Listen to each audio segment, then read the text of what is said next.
Arsenal leaving it late again and relying on Miss Clutch player herself, Stina Blackstenius. I mean, she got the winner in the end. But again, I feel like I've literally said this exact sentence to you before, but it wasn't convincing, was it, from Arsenal?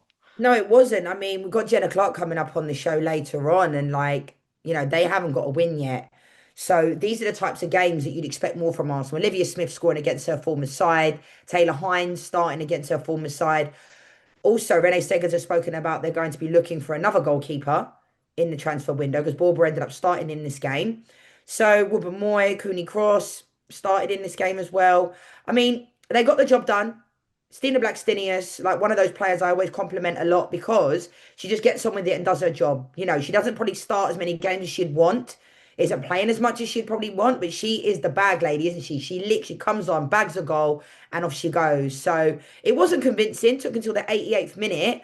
But I think there's been a lot of outside noise this week. We spoke about it on the show last week about Arsenal, dressing room, unrest. A lot of the players have come out and obviously shut that down, which you would as a player. So, like I said, I'm not sure there's much truth in it, but there has to be some type of truth because I don't think stories come out of nowhere, especially in the women's game. In the men's game, they do. But I find in the women's game, from my experience of playing and now on the other side, I find stories don't just come out of nowhere.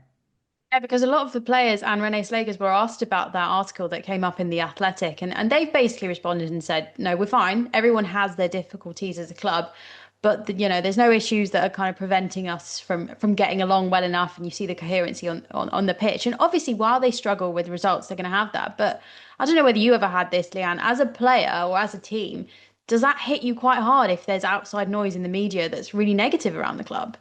Not really, particularly, because if it does, if it's true, but if it's not, then you stick together. A lot of the Lionesses speak about blocking out the outside noise when obviously people are questioning team selection of Serena and which players should be playing. So I personally think like if you're having a rough time, it can affect you individually, if you're having a rough time as a player. But I think ultimately as a team, like I think people are just trying to find reasons as to why Arsenal are not firing all cylinders. I think people have to try and forget that they won the Champions League and realise this is kind of where Arsenal were at before Renée Segers came in. But they're still in a decent spot. I think they've just started this season not great. They're still in the top four, still 1 point behind Manchester United, 2 points behind Chelsea, you know. So it's not devastation. It feels that way because I think a lot of people are thinking Arsenal could win the WSL. I personally didn't think that beginning of the season. I still think we're still a little bit off.